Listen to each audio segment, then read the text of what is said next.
पहला प्रश्न है, हमारे सामने देख सकते हैं कि ह्यूमन बॉडी में नॉर्मल सीरम जो है सोडियम का लेवल कितना होता है। आप लोग को पता होना चाहिए हमारे बॉडी में ब्लड में सीरम होता है, ठीक है ना। उस सीरम में अलग अलग तत्व मौजूद होते हैं जिसे हम लोग एक प्रकार से इलेक्ट्रोलाइट के नाम देते हैं। तो उसमें सोडियम, पोटेशियम, कैल्शियम सब होता है, तो उसका एक रेंज होता है।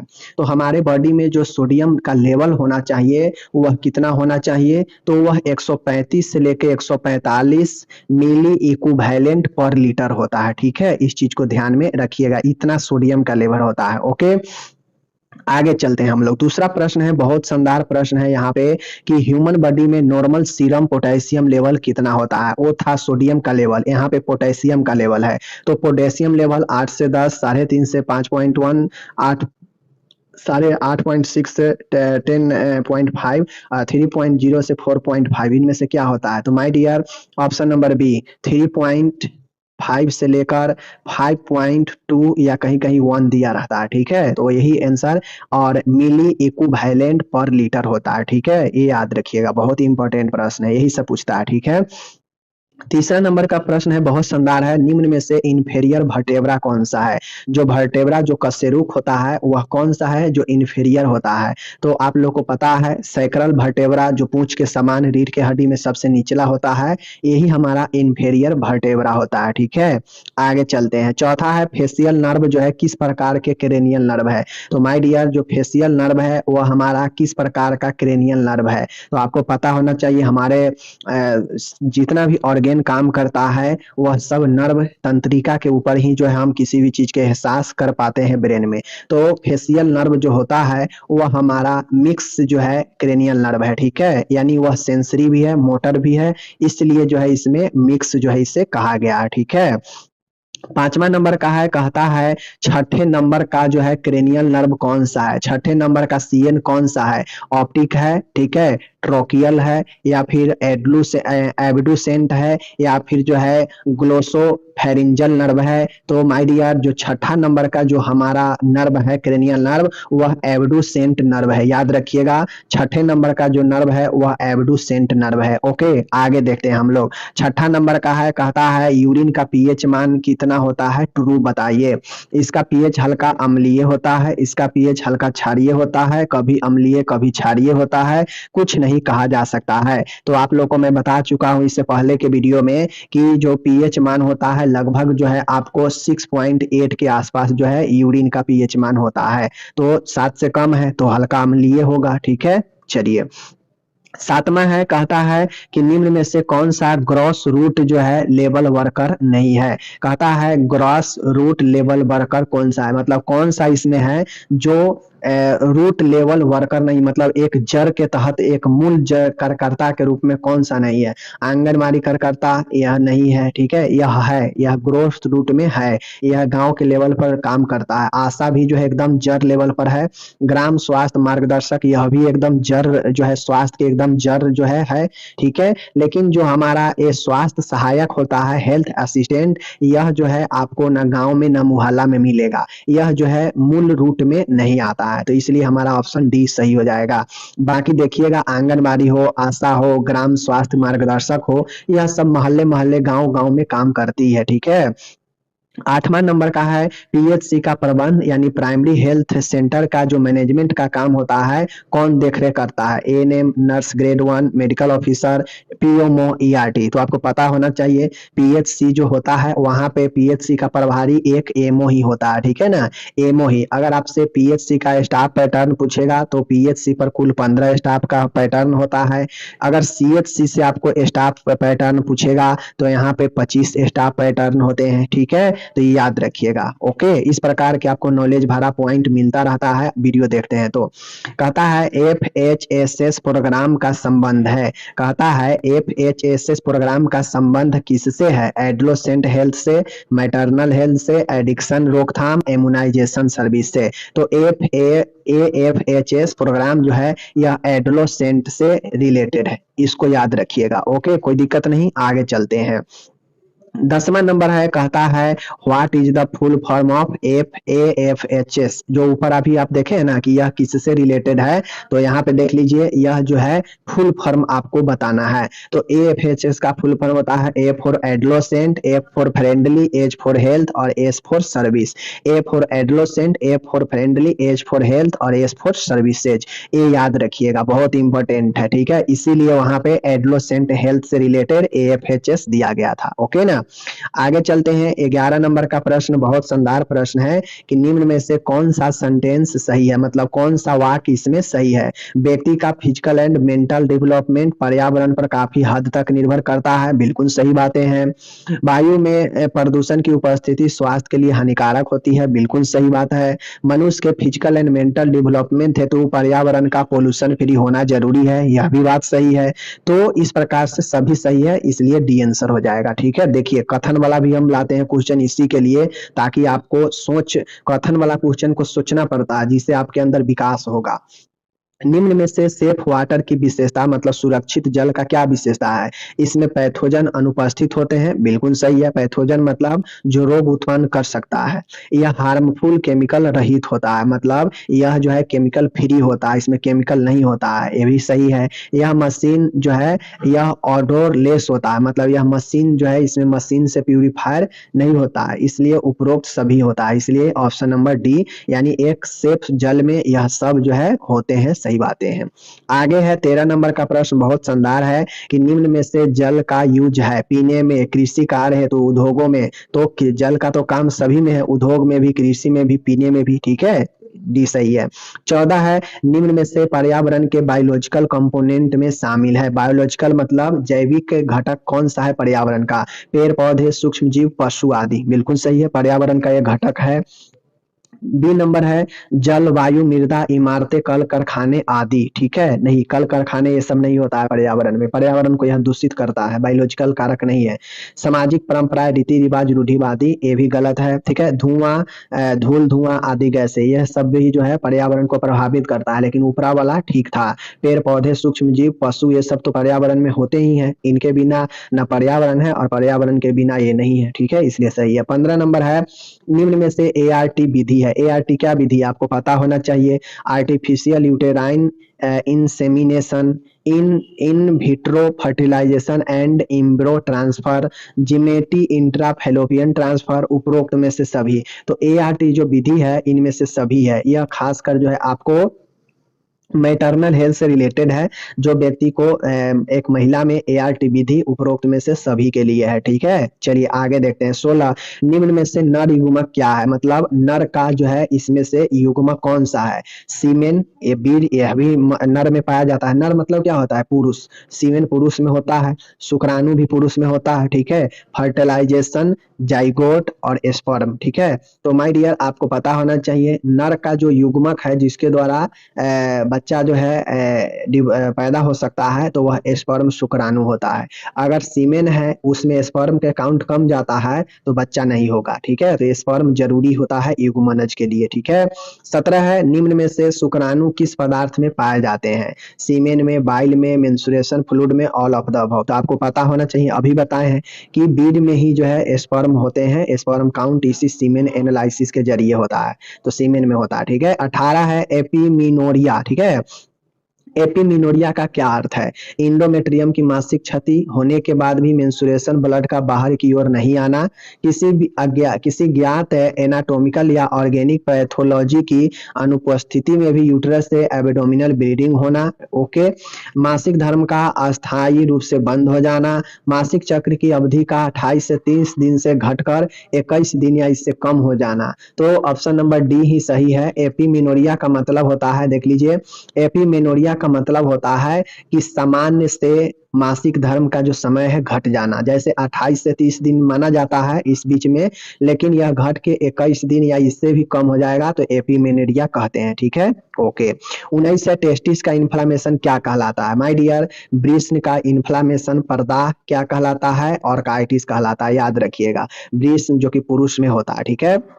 20 नंबर है, सीमेन में स्पर्म की अनुपस्थिति क्या कहलाता है। मतलब सीमेन जो है बीज में अगर स्पर्म अगर नहीं है, अनुपस्थिति है, तो क्या कहलाता है? और पहले समझ लीजिए, सीमेन में अगर स्पर्म नहीं है तो बच्चा पैदा नहीं हो सकता है। तो इसी को, सीमेन में अगर स्पर्म उपस्थित नहीं है तो उसको क्या कहते हैं मेडिकल भाषा में? क्रिप्टोकिडिज्म कहते हैं, ऑर्काइटिस कहते हैं, एजुस्पर्मिया कहते हैं। तो माय डियर, सीमेन में अगर स्पर्म नहीं है तो उसे एजुस्पर्मिया कहते हैं, याद रखिएगा, एजुस्पर्मिया। ठीक है। 21 नंबर है, निम्न में से मादा युग्मक है। मादा युग्मक मतलब फीमेल का युग्मक कौन सा है जिसके द्वारा बच्चा जो है पैदा हो सकता है? ठीक है। Sperm, ovum, fertilisation, embryo. तो अंडा, अंडा जो है बनता है, अंडाशय से अंडा निकलता है और यह वेट करता है मेल के जो है स्पर्म का। तो अंडा जो है फीमेल का यह युग्मनज के रूप में है जो बच्चे के लिए निषेचन के लिए इंतजार करता है। ठीक है। 22 नंबर है वेजिनल। यहाँ पे देख लीजिए, बहुत शानदार प्रश्न है। कहता है कि वेजाइनल ट्राइकोमेनियास के कारण क्या है? ठीक है। कहता है कि वेजाइनल ट्राइकोमोनियसिस का क्या मतलब है? माय डियर, कैंडिडा अल्बिकेंस, ठीक है, ट्राइकोमेनियास, वेजिनेलिस, ई कोलाई, स्ट्रेप्टोकोकाई। तो आप यहाँ पे देखिए, ये जो वेजाइनल ट्राइकोमेनियास है यह एक संक्रमण है वेजिना का। ठीक है। तो यह किसके कारण होता है? तो यह होता है हमारा, यहाँ पे देख लीजिए, बी है, नाम से ही है, ट्राइकोमेनियास वेजिनेलेसिस। ठीक है, ट्राइकोमेनियास ब्राइजोनेलेसिस। यह उल्टा कर दीजिएगा तो यही आंसर हो जाएगा। ठीक है ना। चलिए आगे चलते हैं। आगे है 23 नंबर, निम्न में से मोनीलियासिस का क्या कारण है? आप लोगों को बता दें कि मोनीलियासिस को हम लोग ओरल थरस भी कहते हैं। क्या कहते हैं? ओरल थरस, मुखपाक जो बच्चे में होता है। तो मोनीलियासिस को दूसरा नाम ओरल थरस होता है और इसके होने का कारण होता है कैंडिडा अल्बिकेंस। ठीक है। क्या होता है? देख लीजिए, कैंडिडा। ठीक है ना, कैंडिडा, केंद्र नहीं होगा, केंद्र नहीं होगा। ठीक है, केंद्र नहीं होगा। Candida albicans is the right answer for moniliasis या ओरल थ्रस। 24 नंबर का है, कहता है जाइगोट से बेलास्ट्रोम बनने की प्रक्रिया किस प्रकार का सेल डिवीजन द्वारा होता है? माय डियर, जो जाइगोट होता है युग्मनज, इससे बेलास्टोमेयर बनने की प्रक्रिया, बेलास्टोमेयर बनने की प्रक्रिया किस प्रकार का सेल डिवीजन द्वारा होता है? समसूत्री, अर्धसूत्री, समसूत्री या अर्धसूत्री। इस दौरान किसी भी प्रकार का विभाजन नहीं होता है। तो माय डियर, जब एक से दूसरे रूप बनता है तो सेल डिवीजन तो होगा ही। तो जाइगोट से ब्लास्टोमेयर बनने को समसूत्री विभाजन होता है। ठीक है। 25 है, जाइगोट से ब्लास्टोमेयर का निर्माण लगभग कितने समय बाद होता है? तो जाइगोट से ब्लास्टोमेयर बनने का जो निर्माण है लगभग यह 30 घंटे लगते हैं। ठीक है, जाइगोट से ब्लास्टोमेयर। 26 नंबर है, जाइगोट से मोरूला बनने में लगभग कितना समय लगता है? याद रखिएगा, ब्लास्टोमेयर हो, मोरूला हो, यह जाइगोट से बनता है। तो जाइगोट से अगर ब्लास्टोमेयर बनेगा तो 30 घंटा और जाइगोट से अगर मोरूला बनेगा तो इसके लिए लगभग 96 घंटा। ठीक है ना, समझ सकते हैं, 4 दिन। 27 नंबर है, फीटल डेवलपमेंट के दौरान बनने वाली स्ट्रक्चर का सही क्रम क्या है? मतलब जब भ्रूण का विकास होता है तो उस दौरान जो स्ट्रक्चर होता है, कैसे स्ट्रक्चर आगे बढ़ता है? ए नंबर है, युग्मनज, ब्लास्टोमियर्स, मोडालोसिस्ट। ठीक है, ब्लास्टोमियर अभी ऊपर देखें, युग्मनज, ब्लास्टोसिस्टमला, ब्लास्टोमियर्स, युग्मनज, मोडुला, ब्लास्टोसिस्ट, ब्लास्टोमियर्स, युग्मनज, पास्टोसिस्ट और ब्लास्टोमियर्स, मोरुला। तो यहाँ पे स्पष्ट रूप से देखिए, युग्मनज है, ब्लास्टोमियर्स है और मोडला एस्टोसिस्ट है। आप पढ़े हैं कि युग्मनज से ब्लास्टोमियर बनने में 30 घंटा और युग्मनज से मोडालोसिस बनने में जो है 96 घंटा। तो इससे भी समझ सकते हैं, युग्मनज है, ब्लास्टोमेयर है और फिर मोडला एस्टोसिस्ट है। ठीक है, समझ गए। चलिए आगे चलते हैं। 28 है, कहता है डेशडुआ का संबंध किससे? देखिए, ये सब जो पढ़ा रहे हैं ये आपके मिडवाइफरी का है। ठीक है ना, मिडवाइफरी का, तो आप लोग ध्यान में दीजिएगा, चूंकि आपके मिडवाइफरी भी पढ़ना है एएनएम सेकेंड ईयर में, तो उसी से रिलेटेड है। देखिए, डेसुडा, ठीक है ना, डेसुडिया का संबंध किससे है? यूट्रस का पेरीमेट्रियम लेयर से, यूट्रस मायोमेट्रियम लेयर से, यूट्रस का एंडोकार्डियम लेयर से। गलत है, एंडोकार्डियम तो हृदय का होता है, यूट्रस ऑफ एंडोमेट्रियम लेयर से। तो माय डियर, जो डेसुडा होता है, जो एक झिल्ली के रूप में ऊतक का बना होता है, यह यूट्रस का आंतरिक लेयर होता है। ठीक है, इसी से संबंध होता है डेसुडा का, समझ गए। 29 है, डेसूडा नॉन प्रेग्नेंट यूट्रस की तुलना में लगभग 2 गुना ठीक होता है, 4 गुना ठीक होता है, 8 गुना ठीक होता है, आधी मोटाई युक्त होता है। मतलब कह रहा है कि जो डेसूडा होता है वह नॉन प्रेग्नेंट के समय यूट्रस का जो है तुलना में लगभग कितना गुना मोटा होता है, ठीक है। तो लगभग जो है 4 गुना होता है। मतलब जो यूट्रस होता है, अगर कोई फीमेल अगर प्रेग्नेंट नहीं है तो नॉन प्रेग्नेंट के समय यूट्रस से लगभग 4 गुना थिकनेस होता है डेसूडा का, ठीक है, याद रखिएगा। 30 नंबर है, निम्न में से प्रेगनेंसी से संबंधित फ्लूइड कौन सा है? पेरिटोनियल, एमनियोटिक, प्लूरल और सेरिब्रो स्पाइनल। तो पता होना चाहिए, एमनियोटिक फ्लूइड बच्चा के चारों ओर से यूट्रस में घेरा रहता है, तो यही प्रेगनेंसी से रिलेटेड है। पेरिटोनियल द्रव होता है जो पेरिटोनियल में भर जाता है, ठीक है। प्लूरल द्रव जो होता है फेफड़ा में भरता है, ठीक है, फेफड़ा के कैविटी में। सेरिब्रो स्पाइनल होता है जिसे हम लोग CSF भी कहते हैं, ठीक है, याद रखिएगा। तो ये सब चीजें हैं। बाकी चलिए 31 नंबर का प्रश्न बहुत शानदार है। फीटल डेवलपमेंट के दौरान किस अवधि पर फीटस में ब्लड सर्कुलेशन स्टार्ट हो जाता है? अब यहाँ पे कह रहा है कि जब फीटल का विकास होता है तो जैसे ही फीटल जो है अपना रूप लेने लगता है, विकास होने लगता है, तो कितने समय के बाद जो भ्रूण होता है उसमें ब्लड का सर्कुलेशन शुरू हो जाता है। तो लगभग भ्रूण के डेवलपमेंट के 2 से 3 सप्ताह होने पर ब्लड सर्कुलेशन शुरू हो जाता है। ये चीजें याद रखिएगा। आगे है 32 नंबर, फीटल डेवलपमेंट के दौरान किस अवधि पर फीटस में हार्ट रेट सुनाई देता है? तो माय डियर आपको पता होना चाहिए कि फीटल के विकास में, डेवलपमेंट में लगभग 5 सप्ताह में हार्ट जो है धड़कन सुनाई देने लगता है, ठीक है। कोरोनरी आर्टरी डिजीज का मेन कारण क्या है? माय डियर CAD, इसको CAD कहते हैं, कोरोनरी आर्टरी डिजीज। इसका होने का मेन कारण जो होता है वह मायोकार्डियल इस्केमिया होता है, ठीक है। मायोकार्डियल इस्केमिया से क्या समझते हैं कि जो हार्ट होता है उसमें ब्लड पूर्ण रूप से नहीं पहुंच पाता है, ब्लड जो है कम जाता है सर्कुलेशन, और उस कंडीशन में दर्द उत्पन्न होने लगता है, तो वही मायोकार्डियल इस्केमिया कहते हैं कि हृदय को ब्लड जो है प्रवाह कम जाना मायोकार्डियल इस्केमिया होता है। और इस जो है उसका ये होता है कोरोनरी आर्टरी डिजीज का मेन कारण मायोकार्डियल इन जो है इस्केमिया ही होता है, ठीक है। 34 है, मायोकार्डियल इस्केमिया से आप क्या समझते हैं? देखिए अर्थ भी आइए गया, हम ऊपर समझाएं, यहाँ पे आ भी गया, तो इसीलिए हम कहते हैं पढ़िएगा तो कंप्लीट नॉलेज मिलेगा। मायोकार्डियम की जन्मजात उपस्थिति, मायोकार्डियम को इन्फ्लामेशन, मायोकार्डियल टिश्यू का इनएडुकेट ब्लड सप्लाई, और मायोकार्डियल की साइज की बढ़ जाना। तो वही है मायोकार्डियल टिश्यू का इनएडुकेट ब्लड सप्लाई, वही है कि ब्लड सप्लाई कम जाता है या रुक जाता है मायोकार्डियल टिश्यू यानी हृदय के मध्य परत में ब्लड सप्लाई नहीं हो पाता है, जिससे हम इस्केमिया भी कहते हैं, ठीक है। 35 है, निम्न में से क्रॉनिक नॉन कम्युनिकेबल डिजीज क्या है? क्रॉनिक, क्रॉनिक मतलब होता है लंबे समय की बीमारी, जो नॉन कम्युनिकेबल है, कैंसर, डायबिटीज, हाइपरटेंशन। तो इसमें से सभी रोग जो है लंबे समय का है, लेकिन यह सब के सब जो है नॉन कम्युनिकेबल है, मतलब संचारित नहीं है कि एक से दूसरे में संचार कर जाएगा, ट्रांसपरेट हो जाएगा, ठीक है। 36 है, निम्न में से कोरोनरी आर्टरी डिजीज का रिस्क फैक्टर नहीं है, मतलब इनमें से कौन सा ऐसा कारक है जो रिस्क नहीं है कोरोनरी आर्टरी डिजीज के लिए? डिक्रीज कोलेस्ट्रॉल लेवल, यह तो बिल्कुल नहीं है, क्योंकि कोरोनरी आर्टरी वाला डिजीज वाले पेशेंट को कोलेस्ट्रॉल बढ़ने पर रिस्क फैक्टर बढ़ता है, तो लो होने पर, डिक्रीज होने पर तो यह रिस्क फैक्टर नहीं है रहेगा, ठीक है।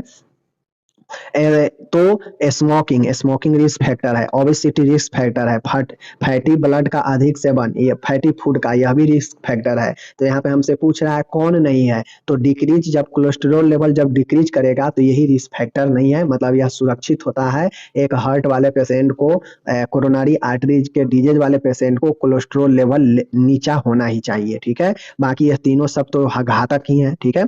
37 नंबर देखिएगा, बहुत शानदार है, निम्न में से nervous system related non communicable, मतलब इनमें से कौन सा नर्वस सिस्टम का प्रॉब्लम है जो नॉन कम्युनिकेबल है? CAD, CVA, डायबिटीज मेलाइटिस और अस्थमा।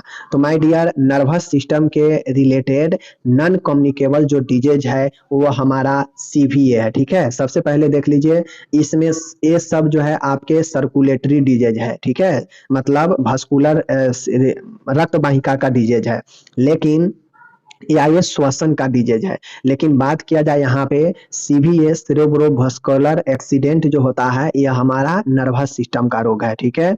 आगे चलते हैं।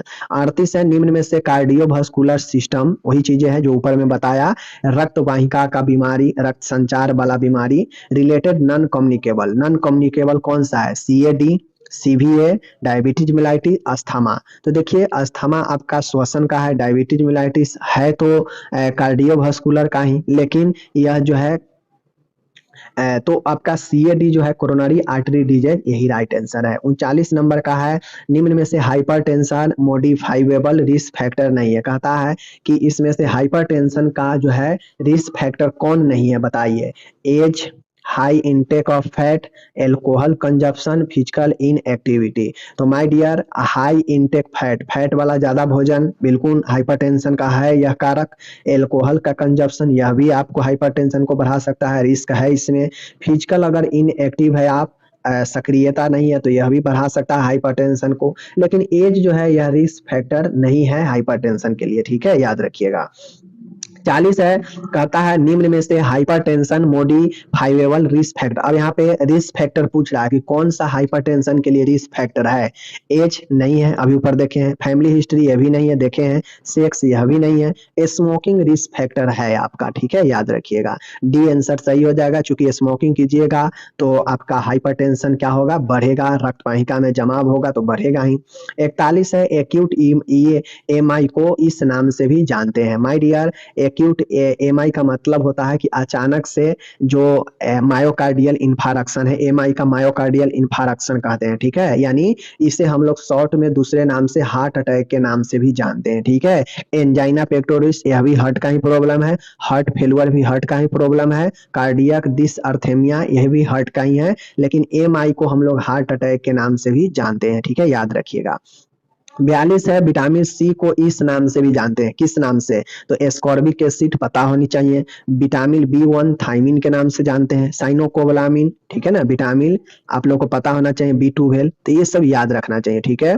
आगे चलते हैं। 43, ह्यूमन बॉडी में आयरन का सर्वाधिक एब्जॉर्प्शन कहाँ होता है, मतलब सबसे ज्यादा हमारे बॉडी में आयरन का शोषण कहाँ पे होता है, स्मॉल इंटेस्टाइन में, लार्ज इंटेस्टाइन में, स्टोमक में, पैंक्रियाज में। तो माय डियर पता होना चाहिए आयरन का सबसे ज्यादा जो कंजप्शन होता है बॉडी में वह छोटी आंत में होती है, ठीक है, याद रखिएगा। आगे है 44 नंबर, बहुत शानदार प्रश्न है, यह सब न्यूट्रिशन वाला है। निम्न में से कौन सा न्यूट्रिएंट एनर्जी का मेन सोर्स है, तो माय डियर निम्न में से कौन सा न्यूट्रिएंट एनर्जी का मेन सोर्स है, तो इसमें से कौन सा पोषण जो है सबसे ज्यादा ऊर्जा का मेन स्रोत है, कार्बोहाइड्रेट, प्रोटीन, फैट, मिनरल। तो आपको पता होना चाहिए सबसे ज्यादा कार्बोहाइड्रेट इसमें है जो ऊर्जा देता है, प्रोटीन भी है, फैट भी है, मिनरल भी है, लेकिन सबसे ज्यादा कार्बोहाइड्रेट, ठीक है ना, आंसर सही है। आगे चलते हैं। 45 है, निम्न में से कौन सा न्यूट्रिएंट एनर्जी का गुड सोर्स है। अब यहाँ पे गुड सोर्स नहीं है, ऊपर में था और यहाँ पे नहीं है, तो कार्बोहाइड्रेट तो है ही सबसे ज्यादा एनर्जी का, तो ये तो होगा नहीं। प्रोटीन, ठीक है, फैट, मिनरल, तो सबसे ज्यादा जो है आपके कार्बोहाइड्रेट, उसके बाद फैट, उसके बाद प्रोटीन, और मिनरल जो है गुड सोर्स नहीं है किसका, किसका, एनर्जी का, ठीक है, याद रखिएगा। 46 है, निम्न में से कौन सा फूड आयरन का अच्छा सोर्स नहीं है, आयरन का पूछ रहा है कि इनमें से कौन सा आयरन का जो है अच्छा सोर्स नहीं है। दूध, मछली, पालक, मेथी। तो माय डियर दूध में जो है कैल्शियम का अच्छा स्रोत होता है, आयरन का अच्छा स्रोत नहीं है, बाकी ये सब आयरन पाया जाता है इस समय, ठीक है। ध्यान से देखिए, ये सब क्वेश्चन ऐसे नहीं होता है, बहुत इंपॉर्टेंट दिमाग वाला क्वेश्चन है। इनमें से अगर पूछेगा ना तो बहुत दिमाग लगाना पड़ता है। केवल वनस्पति जन्य खाद्य पदार्थ, फूड और प्लांट ओरिजिन का सेवन करने से कौन से डिजीज होने की रिस्क बढ़ जाती है, मतलब इनमें से सिर्फ आप फूड में, भोजन में सिर्फ पेड़ पौधे से लेने वाला अगर भोजन आप ले रहे हैं, जो भोजन सिर्फ पेड़ पौधे से ही प्राप्त होता हो, तो उससे कौन सा रोग होने का रिस्क बढ़ जाता है, स्कर्वी, एनीमिया, मेगाब्लास्टिक एनीमिया, ठीक है, और बेरी बेरी। तो इससे अगर आप सिर्फ और सिर्फ जो है आप प्लांट वाला, पौधा वाला अगर आप भोजन लेते हैं, अपने खाद्य पदार्थ में सिर्फ वनस्पति वाला भोजन लेते हैं, जैसे हो गया जैसे मान गया आपको पेड़ पौधे, पत्ती उती से जो भोजन मिलता है, अगर वैसा भोजन सिर्फ शामिल कर रहे हैं तो कौन सा रिस्क फैक्टर होगा, डिजीज होगा, एनीमिया। एनीमिया में अगर आपके भोजन में जो है आयरन का कमी हो जाएगा, फॉलिक एसिड का कमी हो जाएगा, तो ये सबसे जो है आपके एनीमिया होते हैं, और यह सब पेड़ पौधे से जो है कितना प्राप्त कर पाइएगा, इसके लिए भोजन जरूरी है, ठीक है। 48 से निम्न में से न्यूट्रिशनल डिफिशियंसी डिसऑर्डर नहीं है। अब इसमें से पोषक तत्व के कमी से कौन सा समस्या नहीं होता है? मरासमस पोषक तत्व से कमी से होता है, स्कर्वी यह भी है, ओबेसिटी और प्लेगरा। माय डियर, ओबेसिटी जो होता है यह आपके मोटापा को कहते हैं और यह न्यूट्रिशनल डिफिशियंसी का डिसऑर्डर नहीं है। बाकी मरासमस, स्कर्वी, प्लेगरा यह सब कुपोषण से होता है, यानी न्यूट्रिशन की कमी से होता है। ठीक है, चलिए 49 निम्न में से फूड सब्सटेंस में विटामिन सी का मैक्सिमम अमाउंट किसमें पाया जाता है? विटामिन सी का इनमें से किसमें सबसे ज्यादा होगा? Apple juice, carrot juice, orange juice, banana juice. तो आप लोग जानते हैं सबसे ज्यादा इसमें खट्टा कौन है? ऑरेंज है, और खट्टा में ही विटामिन सी पाया जाता है। ठीक है, 50 नंबर है और आज का आखिरी वीडियो है, बहुत शानदार है। निम्न में से बैसिलस सीरियस फूड पॉइजनिंग उत्पन्न करने वाला मेन फूड कौन है? कहता है कि कौन सा ऐसा इसमें फूड भोजन है जिसको खाने से पॉइजन होने का खतरा रहता है, क्योंकि उसमें बैसिलस पाए जाते हैं, कीटाणु पाए जाते हैं। Fried rice, bottle rice, green rice, baked potato. ठीक है, तो अगर आप चावल को भूज कर खाते हैं तो वह बहुत घातक होता है, एक बात समझ लीजिए। ठीक है, इसलिए कभी भी चावल को फ्राई करके बासी में पड़ जाए तो उसको फ्राई करके नहीं खाइए, क्योंकि उसमें बैसिलस पाए जाते हैं, कीटाणु जो भोजन को आपको पॉइजन बना देते हैं। आप बच इसलिए जाते हैं क्योंकि आप उसको फ्राई कर देते हैं। फ्राई कर देते से थोड़ा जो है उसका पॉइजनिंग नष्ट हो जाता है, वरना अगर आप भोजन को, चावल को फ्राई करके खाते हैं तो उसमें बैसिलस सीरियस होने का खतरा रहता है, यानी फूड पॉइजनिंग इस बैसिलस सीरियस के साथ में। ठीक है, याद रखिएगा। तो इस प्रकार से आज का मेरा 50 क्वेश्चन समाप्त हो गया।